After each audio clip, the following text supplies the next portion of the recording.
তো নমস্কাৰ স্বাগতম জনাইছো সকলোকে এখন নতুন ভিডিঅ'লৈ। তো আজিৰ ভিডিঅ'খন আপোনালোকৰ বাবে বহুত বেছি গুৰুত্বপূৰ্ণ হ'বলৈ ওলাইছে, কিয়নো যদিহে আপুনি আশাকৰ্মী, অংগনবাদী আৰু ৰান্ধনী কৰ্মচাৰী হয়, তেতিয়াহ'লে আপোনালোকৰ দৰমহাক লৈ বহুত ডাঙৰ আপডেট আহিছে যে এইবাৰ অসমত বিজেপি চৰকাৰ জয়ী হোৱাৰ লগে লগে, যিহেতু আমাৰ অসমত বিজেপি চৰকাৰ অলৰেডি জয়ী হৈ গ'ল, তো এতিয়া আপোনালোকৰ দৰমহাৰ ওপৰত মাননীয় ডক্টৰ মুখ্যমন্ত্ৰী ডাঙৰে কি ক'লে সেই সকলোখিনি আজিৰ ভিডিঅ'খনৰ শেষলৈকে চালে গম পাব। আৰু আপুনি কোনখন জিলাৰ পৰা চাই আছে কমেণ্ট ছেকশ্যনত জনাব নাপাহৰিব, যাতে মই আপোনাক ৰিপ্লাই দিব পাৰোঁ যে আপোনালোকৰ জিলাত আগত হ'ব নে কাৰ জিলাত আগত হ'ব, ঠিক আছে।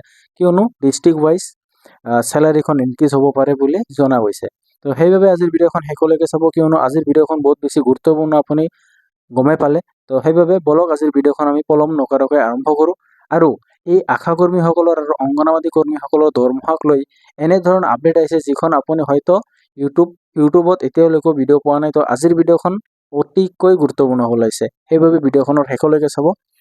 বলক আৰম্ভ কৰোঁ, আৰু চেনেলখন ছাবস্ক্ৰাইব কৰি দিব যদিহে এনেধৰণৰ ভিডিঅ' পাবলৈ খোজে। আপুনি যদি অংগনবাদী কৰ্মী হয়, তেতিয়াহ'লে আপুনি এইবোৰ সুবিধা প্ৰথমতে আপুনি লাভ কৰিব, যে মাসিক মানদণ্ড আৰু দৰমহা বৃদ্ধি হ'ব আপোনালোকৰ 21,000 টকালৈ। তো কেন্দ্ৰীয় আৰু ৰাজ্যিক ইনচেণ্টিভ পাব। তো মাতৃত্বকালীন আৰু শিশু পুষ্টি আঁচনিত কামৰ বাবে অতিৰিক্ত ভাতা পাব। ইউনিফৰ্ম বা সামগ্ৰী সহায় পাব। মোবাইল ডিজিটেল কামৰ বাবে কেতিয়াবা বিশেষ সহায় পাব।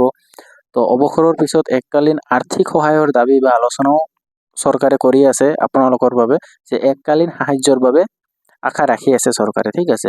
তো স্বাস্থ্য বীমা আৰু সামাজিক সুৰক্ষা সুবিধাও দিব, আৰু প্ৰশিক্ষণ আৰু স্কিল ডেভেলপমেণ্টো দিব। তো আপোনালোকৰ স্কিল ডেভেলপমেণ্টৰ বাবে যিসকল লোকে ধৰক চিলাইৰ কাম জানে বা বহুতো ধৰণৰ তেওঁলোকৰ বিশেষ কাৰ্য থাকে, সেইবিলাকৰ ওপৰতো চৰকাৰে তেওঁলোকৰ সেই স্পেচিয়েল কামখিনিৰ ওপৰত, যিসকল চিলাইৰ কাম জানে, কোনোবাই ধৰক বাঁহৰ কাম জানে, তো সেইবিলাক সকলোখিনি চৰকাৰে গুৰুত্ব দি তেওঁৰ ওপৰত একটি প্ৰশিক্ষণ স্কিল ডেভেলপমেণ্টৰ ওপৰতো এখন গুৰুত্ব আগবঢ়াব।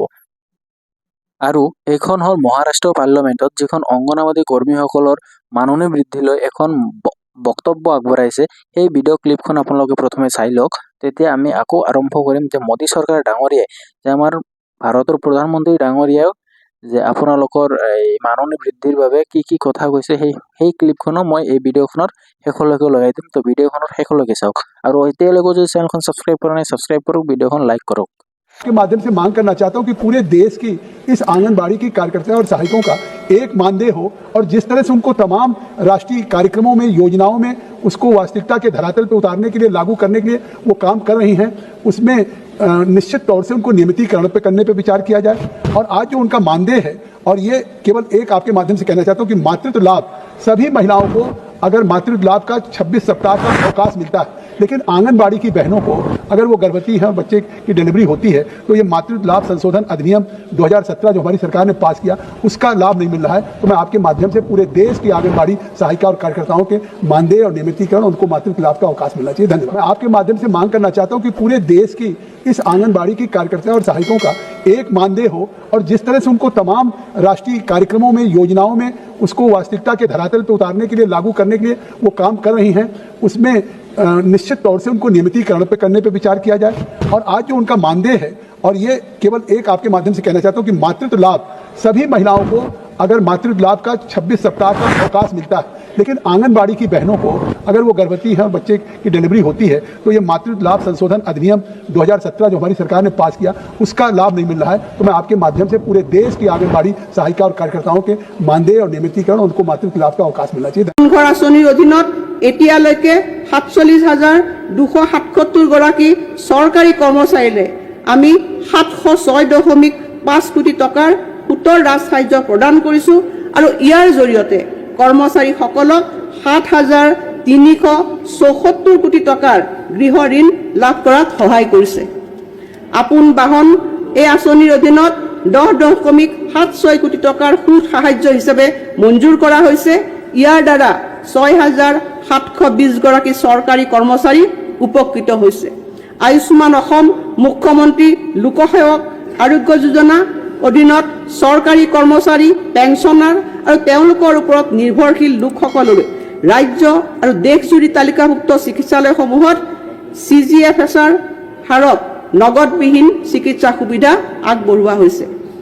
ভাৰত চৰকাৰৰ পদক্ষেপৰ লগত সংগতি ৰাখি নিশ্চিত অনুমেয় অৱসৰকালীন সুবিধা প্ৰদান কৰিবলৈ আমি এক ইউনিফাইড পেঞ্চন আঁচনি প্ৰৱৰ্তন কৰাৰ লগতে ৰাজ্য চৰকাৰৰ কৰ্মচাৰীৰ বাবে ৮ম দৰমহা আয়োগ গঠন কৰিছোঁ। আমি অংগনবাড়ী কৰ্মীৰ মাহিলী পাৰিতোষিক ৬,৫০০ টকাৰ পৰা ৮,০০০ টকালৈ, অংগনবাড়ী সহায়িকাৰ পাৰিতোষিক ৩,২৫০ টকাৰ পৰা ৪,০০০ টকালৈ, পোষণ ৰান্ধনিৰ পাৰিতোষিক ১৫০০ টকাৰ পৰা ২,০০০ টকালৈ বৃদ্ধি কৰিছোঁ।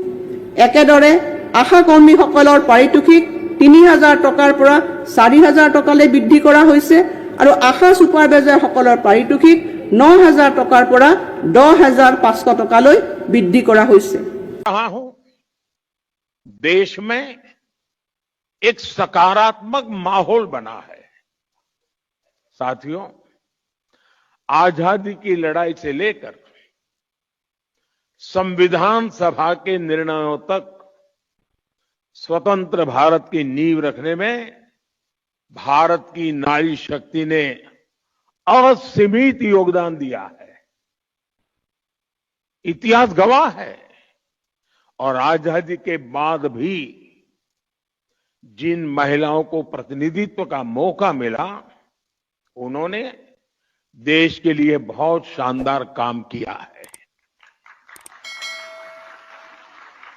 हमारे देश में राष्ट्रपति से लेकर प्रधानमंत्री तक महिलाएं जहां भी रही हैं, उन्होंने अपनी अलग लेगेसी बनाई है। इस समय भी हमारे देश में राष्ट्रपति जी से लेकर वित्त मंत्री तक ऐसे अहम पद महिलाएं ही संभाल रही है। उन्होंने देश की गरिमा और गौरव दोनों को बढ़ाया है। साथियों, हमारे देश में महिला नेतृत्व का एक बेहतरीन उदाहरण पंचायती राज संस्थाएं भी हैं। आज भारत में 14 लाख से अधिक महिलाएं लोकल गवर्नमेंट बॉडीज में सफलतापूर्वक काम कर रही हैं।